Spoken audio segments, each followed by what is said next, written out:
우리가 젊었을 때는 부모로서 자식을 챙기느라 하루하루가 바빴습니다. 아침마다 출근 준비를 하면서도 아이의 등교를 챙기고 퇴근 후에는 피곤한 몸을 이끌고 아이의 숙제를 도와주던 날들이 있었습니다. 휴일이면 가족 나들이를 계획하고 자식이 좋아하는 음식을 해주며 행복해하던 순간들도 많았습니다. 그런데 어느 순간 세월이 흘러 자식들은 다 커서 제 살기를 찾고 우리는 나이 들어갑니다. 몸이 예전 같지 않고 찾아오는 사람도 점점 줄어듭니다. 그럴 때 문득 이런 생각이 들곤 합니다. 나는 왜 이렇게 외로운가? 왜 내 자식들은 나를 예전처럼 챙기지 않는가? 이런 고민을 해보신 적 있으실 겁니다. 그런데 가만히 주변을 둘러보면 어떤 부모님들은 나이 들어도 여전히 대접받고 자식들과 원만한 관계를 유지하며 행복한 노년을 보내고 있습니다. 반면 어떤 부모님들은 외롭고 자식들이 멀어지는 것을 경험하기도 합니다. 도대체 무엇이 이 차이를 만드는 걸까요? 돈이 많아서? 아닙니다. 그보다 더 중요한 것이 있습니다. 오늘은 늙어서도 대접받는 부모가 절대 하지 않는 5가지에 대해 이야기해 보겠습니다. 이 이야기를 듣고 나면 지금부터라도 작은 변화로 더 따뜻하고 존중받는 노년을 맞이할 수 있을 것입니다. 첫 번째, 자식에게 희생을 강요하지 않습니다. 우리가 젊었을 때 자식을 위해 잠을 줄이고 좋은 교육을 시키고 맛있는 음식을 양보하며 살아왔습니다. 부모로서 당연한 일이었죠. 하지만 문제는 이런 희생을 자식에게 빚처럼 내세우는 것입니다. 내가 너 키우느라 고생한 걸 생각하면 너는 내게 이렇게 하면 안 된다. 내가 너 대학까지 보내느라 얼마나 힘들었는데 그 정도는 해줄 수 있는 거 아니냐? 이런 말을 자주 하다 보면 자식들은 점점 부담을 느끼고 결국에는 거리를 두게 됩니다. 처음에는 부모의 희생에 감사한 마음을 가졌던 자식들도 시간이 지날수록 마치 빚을 갚아야 하는 관계처럼 느껴지면서 자연스럽게 부담을 회피하려 합니다. 자식이 부모에게 효도하는 것은 강요해서 되는 일이 아닙니다. 오히려 부모가 자식에게 부담을 주지 않을 때 자식들은 스스로 부모를 더 챙기게 됩니다. 심리학에서는 이러한 현상을 정서적 채무감이라고 합니다. 부모가 자신의 희생을 지나치게 강조하면 자식은 감정적인 빚을 졌다고 느낍니다. 그리고 이 빚이 너무 크다고 느껴질수록 갚기가 어려워서 아예 부모를 멀리하는 방향을 선택하는 것입니다. 심리학자인 존 가트맨은 부모와 자식 간의 건강한 관계를 연구하면서 자녀에게 지나친 희생을 강조하면 관계가 피로해지고 결국 부모를 피하게 된다고 설명합니다. 결국 부모가 희생을 내세울수록 오히려 자식은 부모를 더 멀리하게 되는 역설적인 상황이 벌어지는 것입니다. 김영순 할머니는 젊었을 때 남편 없이 홀로 2자녀를 키웠습니다. 새벽부터 밤까지 식당에서 일하며 학비를 마련했고 결국 아이들을 대학까지 보냈습니다. 본인도 젊은 시절을 즐길 여유 없이 오직 자식들을 위해 살았죠. 그런데 자식들이 결혼하고 각자의 가정을 꾸리자 김 할머니는 자주 이런 말을 했습니다. 나는 너희 때문에 평생 고생만 했다. 그러니 나한테 효도해야 한다. 너희가 바빠도 부모한테 얼굴도 안 보이면 그게 사람이냐? 처음에는 자식들이 미안한 마음에 자주 찾아왔습니다. 하지만 시간이 지나면서 점점 부담을 느끼고 결국엔 전화 한 통조차 드물어졌습니다. 자식들은 어머니를 만나면 항상 죄책감을 느꼈고 마치 빚을 갚아야 하는 사람처럼 행동해야 하는 상황이 불편했던 것입니다. 결국 김 할머니는 나이가 들수록 더욱 외롭게 지냈습니다. 반면 박정자 할머니는 다르게 행동했습니다. 그녀 역시 남편과 함께 열심히 일하며 두 아이를 키웠습니다. 여행 한 번 제대로 가지 못하고 먹고 싶은 것보다 자식들의 필요를 먼저 챙기며 살아왔죠. 하지만 그녀는 자식들에게 이렇게 말했습니다. 내가 너희 키운 건 내 선택이었다. 그러니 부담 갖지 마라. 그냥 너희가 행복하게 사는 게 나한테 가장 큰 효도다. 자녀들은 이 말을 듣고 큰 위안을 얻었습니다. 부모에 대한 미안함보다는 감사한 마음이 더 커졌고 자연스럽게 자주 연락하고 찾아오게 되었습니다. 특히 명절이나 주말마다 부모를 찾아오는 것도 부담스럽지 않았습니다. 효도를 해야 한다는 의무감이 아니라 어머니를 만나면 마음이 편안하고 즐겁기 때문이었습니다. 부모와의 관계가 채무 관계가 아니라 따뜻한 유대감으로 이어졌기 때문입니다. 나이가 들수록 중요한 것은 자식에게 빚을 지웠다는 느낌을 주지 않는 것입니다. 자식이 부모를 대할 때 편안해야 합니다. 의무감이 아니라 자연스러운 애정으로 찾아오도록 해야 합니다. 나는 너희에게 아무것도 바라지 않는다. 그냥 너희가 건강하고 행복하게 사는 게 가장 기쁘다. 이렇게 말할 때 자식들은 부모를 더 자주 찾고 싶어지고 부모를 대할 때 부담을 느끼지 않게 됩니다. 이제부터라도 희생을 강요하기보다는 부모가 먼저 자식에게 편안한 존재가 되는 것이 중요합니다. 그러면 자식들도 스스로 부모를 더 챙기고 싶어질 것입니다. 두 번째, 잔소리와 훈계를 멈춥니다. 나이가 들수록 자식들에게 하고 싶은 말이 많아집니다. 살아온 경험이 쌓이다 보니 자식들에게 조언해 주고 싶은 것도 많고 잘못된 길로 가는 것처럼 보이면 바로잡아 주고 싶은 마음도 듭니다. 하지만 중요한 것은 어떻게 말하느냐입니다. 부모가 아무리 좋은 의도로 이야기해도 듣는 사람이 부담스럽고 불편하다면 그 말은 더 이상 도움이 되지 않습니다. 너는 왜 아직 집을 못 샀니? 아직도 그렇게 돈을 막 쓰면 어떻게 하니? 애들 교육은 내가 보기에 이렇게 해야 해. 이런 말들이 익숙하신가요? 부모 입장에서는 자식이 더 나은 삶을 살기를 바라는 마음에서 하는 말입니다. 하지만 자식들은 다르게 받아들입니다. 부모가 자신을 믿지 않고 아직도 어린아이처럼 생각한다고 느낄 수 있습니다. 이는 결국 부모와 자식 간의 관계를 멀어지게 만드는 원인이 됩니다. 많은 부모들은 자식이 부모의 말을 듣지 않는다고 답답해합니다. 하지만 자식의 입장에서 보면 부모가 자신의 삶을 존중하지 않는다고 느끼기 때문일 가능성이 큽니다. 하버드 대학 심리학 교수인 데니얼 게러트는 부모가 자녀의 삶에 지나치게 개입할수록 자녀는 자율성을 빼앗긴다고 느끼고 결국 부모와의 관계를 회피하게 된다고 말합니다. 즉, 부모가 아무리 좋은 의도로 조언을 하더라도 그것이 자녀에게는 간섭으로 느껴질 수 있다는 것입니다. 40대 직장인 이정훈 씨는 이런 경험을 했습니다. 어머니는 늘 전화를 걸어 이렇게 말씀하셨습니다. 넌 아직도 승진 못했니?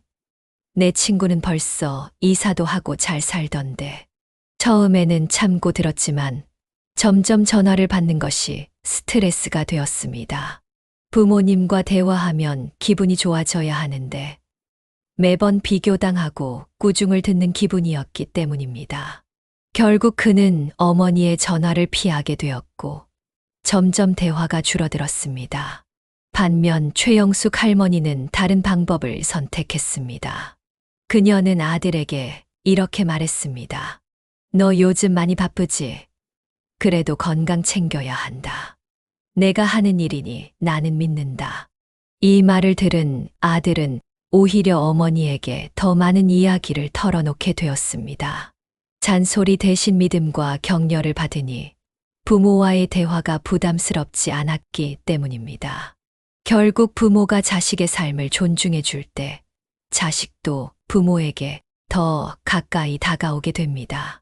그렇다면 부모는 자식과 좋은 관계를 유지하면서도 하고 싶은 말을 어떻게 전달해야 할까요? 다음과 같은 방법을 고려해 볼 수 있습니다. 1. 조언보다 공감을 먼저 한다. 자식이 힘들어할 때 부모는 해결책을 제시하려는 경향이 있습니다. 하지만 많은 경우 자식은 해결책이 아니라 공감을 원합니다. 예를 들어 자식이 회사에서 너무 힘들어라고 말했을 때 부모가 그럼 내가 좀 더 열심히 해야지라고 말하면 자식은 위로받지 못했다고 느낄 수 있습니다. 대신 많이 힘들겠구나. 그래도 넌 잘 해내고 있을 거야 라고 말해주는 것이 더 효과적입니다. 2. 비교하지 않는다. 부모들은 종종 자식의 친구나 친척과 비교하면서 동기부여를 하려 합니다. 하지만 이는 오히려 역효과를 낳습니다. 비교는 자식에게 열등감을 심어주고 부모와의 관계를 더욱 멀어지게 합니다. 3. 믿고 기다려준다. 자식이 실수할까봐 혹은 잘못된 선택을 할까봐 걱정되는 것이 부모의 마음입니다. 하지만 자식도 자신의 삶을 살아가면서 배워야 합니다. 부모가 믿고 기다려주면 자식은 오히려 더 책임감 있게 행동하게 됩니다. 4. 응원의 말로 대화를 시작한다. 잔소리 대신 긍정적인 말로 대화를 시작하는 것도 좋은 방법입니다. 예를 들어, 너 요즘 많이 바쁘지? 그래도 내가 열심히 하는 모습이 대단해 라고 하면 자식도 기분 좋게 부모와 대화를 이어나갈 수 있습니다. 부모와 자식 간의 관계는 작은 변화로도 크게 달라질 수 있습니다. 잔소리를 줄이고 자식의 선택을 존중하고 믿어주는 태도를 보인다면 자식은 부모에게 더 많이 다가오게 됩니다. 결국 부모가 해야 할 일은 자식을 어른으로 인정하고 그들의 삶을 응원하는 것입니다. 세월이 지나면서 부모와 자식의 역할도 변화합니다.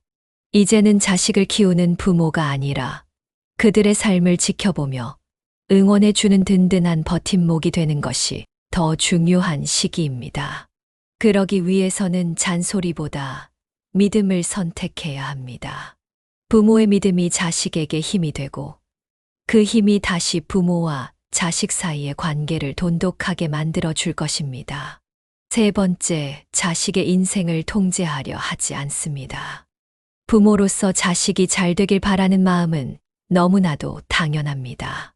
하지만 그 마음이 지나쳐 자식의 인생을 통제하려 하면 자식은 부모를 부담스럽게 여기고 점점 멀어지게 됩니다.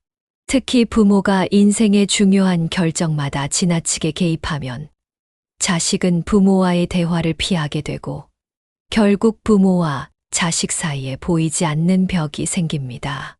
부모가 자식의 인생을 통제하려는 대표적인 예를 살펴보겠습니다. 그 사람과 결혼하는 게 맞니? 다시 생각해봐라. 그 직장은 안정적이지 않다. 그냥 지금 다니는 데 있어라. 아이 교육은 내가 다 알아서 해줄 테니 너희는 내 말만 들어라. 이러한 말들은 부모 입장에서는 자식을 위한 조언이라고 생각할 수 있지만 자식 입장에서는 자기 인생을 스스로 결정할 자유를 빼앗기는 느낌을 받습니다. 결국 부모가 자식의 선택을 존중하지 않으면 자식은 부모에게 중요한 결정을 숨기게 되고 점점 거리감을 느끼게 됩니다. 심리학자 에리 프롬은 진정한 사랑은 상대를 자유롭게 하는 것이라고 말했습니다. 부모가 자식을 사랑한다면 그들의 선택을 존중하고 믿어주는 것이 중요합니다. 이수진 씨는 30대 후반의 직장인으로 부모님과 사이가 점점 멀어지고 있었습니다. 이유는 부모님의 지나친 간섭 때문이었습니다. 그녀가 대학을 졸업하고 직장을 선택할 때부터 결혼을 고민할 때까지 부모님은 하나하나 개입했습니다. 여자 혼자 힘들 텐데 공무원이 좋지 않겠니? 내가 결혼할 남자는 안정적인 직업을 가져야 한다. 애를 낳으면 내가 키울 테니 너희는 내 말만 들으면 돼. 이런 말을 들을 때마다 수진 씨는 자신의 인생이 아니라 부모님의 기대 속에서 살아가는 기분이 들었습니다. 결국 그녀는 부모님께 고민을 털어놓기보다 중요한 결정을 혼자 내리기로 했고, 점점 부모님과 대화하는 횟수가 줄어들었습니다. 반면 김영철 씨는 다르게 행동했습니다. 그의 아들은 안정적인 대기업을 그만두고 창업을 하고 싶다고 했습니다. 영철 씨는 걱정이 되었습니다. 하지만 그는 이렇게 말했습니다. 내가 깊이 생각해서 내린 결정이면 나는 응원할게. 어려운 일이 있으면 언제든 이야기해. 이 말을 들은 아들은 오히려 더 솔직하게 부모에게 자신의 고민을 이야기했습니다. 부모가 자신을 믿어준다는 느낌이 들었기 때문입니다. 결국 아들은 부모와 더욱 가까운 관계를 유지하면서도 자신의 삶을 스스로 책임지는 성숙한 어른으로 성장할 수 있었습니다. 부모의 역할은 자식의 인생을 대신 살아주는 것이 아닙니다. 오히려 든든한 조력자가 되어주는 것이 중요합니다. 자식이 어려운 상황에 처했을 때는 따뜻한 격려와 조언을 해주되 최종 선택은 자식이 하도록 믿어주어야 합니다. 그렇다면 어떻게 해야 할까요? 자식의 결정을 존중하세요. 내가 깊이 고민하고 내린 결정이라면 나는 응원할게. 라고 말해보세요. 또한 먼저 의견을 묻지 않았다면 섣불리 간섭하지 마세요. 자식이 도움을 요청할 때만 조언하세요. 자식의 삶을 신뢰하세요. 자식이 스스로 문제를 해결할 능력이 있음을 인정하고 믿어주세요. 이렇게 부모가 태도를 바꾸면 자식은 부모를 부담스러워하지 않고 오히려 더 가까운 관계를 유지하려 할 것입니다. 결국 존중받는 부모가 되려면 자식의 삶을 통제하려 하지 않고 그들의 선택을 인정하는 자세가 필요합니다. 네 번째, 스스로의 삶을 포기하지 않습니다. 대접받는 부모들은 자신만의 삶을 포기하지 않습니다. 많은 부모들이 나이가 들수록 자식에게만 의존하려 합니다. 자식이 찾아오지 않으면 외롭고 연락이 뜸하면 서운하고 결국엔 자식에게 집착하게 됩니다. 나는 너밖에 없다. 내가 자주 와야 내가 살맛이 나. 내가 효도하지 않으면 내가 너무 외롭다. 이런 말을 듣는 자식은 부담을 느끼고 오히려 부모를 피하게 됩니다. 반면 대접받는 부모들은 자식에게 의존하지 않고 스스로의 삶을 즐깁니다. 취미를 갖고 친구를 만나고 자신만의 생활을 유지합니다. 심리학 연구에 따르면 자기 삶이 충실한 부모일수록 자녀와의 관계가 더 원만합니다. 부모가 자식에게 너무 의존하면 자식은 압박을 느끼고 점점 멀어지지만 부모가 독립적인 삶을 유지하면 오히려 자식이 먼저 찾아오게 됩니다. 이순자 씨는 70세가 넘어서 그림을 배우기 시작했습니다. 처음에는 단순한 취미였지만 점점 더 그림 그리는 시간이 즐거워졌습니다. 자식들이 찾아오지 않아도 외롭지 않았습니다. 그러자 신기한 일이 벌어졌습니다. 자식들이 어머니를 더욱 자주 찾아왔습니다. 예전처럼 어머니가 서운함을 표현하지 않자 부담이 줄어들었기 때문입니다. 늙어서도 대접받고 싶다면 자식만 바라보지 말고 나 자신을 위한 삶을 만들어야 합니다. 또 다른 사례를 살펴보겠습니다. 김영호 씨는 65세에 접어들며 은퇴 후 무료함을 느끼기 시작했습니다. 처음에는 매일 TV를 보며 시간을 보냈지만 점점 우울해졌습니다. 그는 자식들에게 자주 전화를 걸며 시간을 함께 보내달라고 했지만 자식들은 바쁜 일상을 이유로 점점 연락을 피하게 되었습니다. 그러던 중 김 씨는 동네 복지관에서 요가 교실을 운영한다는 소식을 듣고 용기를 내어 등록했습니다. 요가를 하면서 몸도 건강해지고 새로운 친구들도 사귀게 되었습니다. 그는 더 이상 자식들에게 연락을 강요하지 않았고 자신의 시간을 즐기기 시작했습니다. 그 결과 자식들은 오히려 아버지와의 대화가 편안해졌고 부담이 사라지면서 자연스럽게 연락을 자주 하게 되었습니다. 김 씨가 자신의 삶을 즐기기 시작하면서 자식들도 편하게 부모를 대할 수 있었던 것입니다. 이처럼 스스로의 삶을 충실하게 살아가는 부모는 자식과의 관계도 더욱 원만해집니다. 부모가 자식에게 전적으로 의존하면 관계가 부담스럽게 느껴지지만 부모가 자신의 삶을 행복하게 가꾸면 자식들은 자연스럽게 부모와 함께 시간을 보내고 싶어 합니다. 따라서 대접받는 부모가 되려면 먼저 스스로를 돌보고 자신의 삶을 풍요롭게 만들어야 합니다. 취미를 갖고 친구를 만나고 새로운 도전을 하며 활기찬 삶을 살아가면 자식들도 부모와 함께하는 시간을 더욱 소중히 여기게 될 것입니다. 5번째, 감사와 긍정의 태도를 유지합니다. 마지막으로 나이가 들어도 존중받는 부모들은 항상 감사하는 마음을 가집니다. 나이가 들수록 서운한 일이 많아집니다.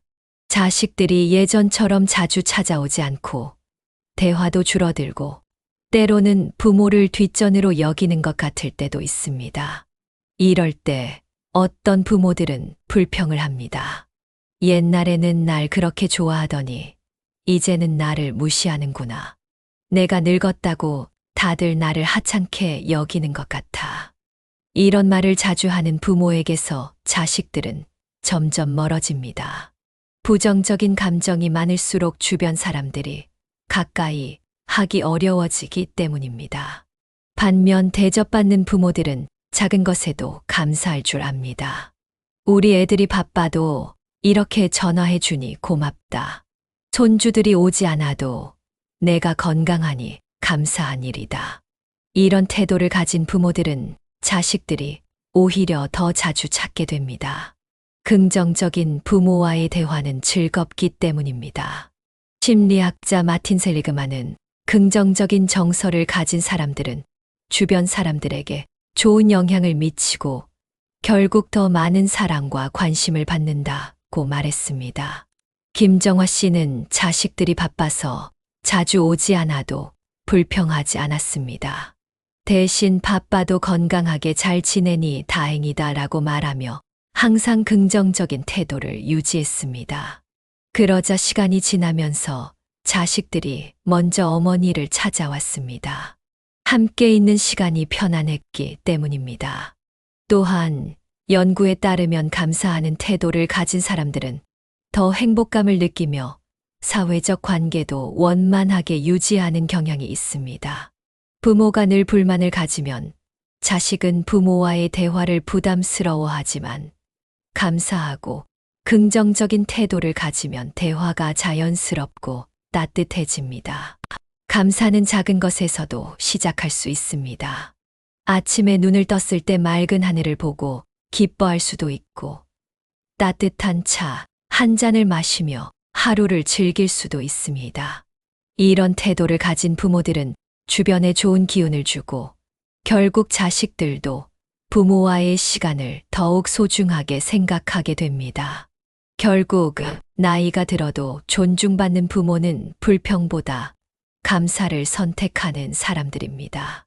긍정적인 태도를 유지하는 것이야말로 자식과 좋은 관계를 유지하는 비결입니다.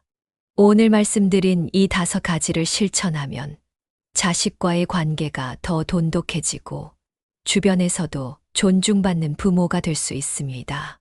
나이를 먹는다고 해서 관계가 자연스럽게 유지되는 것은 아닙니다. 작은 태도의 변화가 쌓여 따뜻한 노년을 만들어 갑니다. 여러분도 오늘부터 조금씩 실천해 보면 어떨까요? 이상으로 오늘의 영상을 마치겠습니다. 우리 구독자분들이 현명한 인생을 살아가실 수 있도록 다음에도 유익한 내용으로 찾아뵙겠습니다. 감사합니다.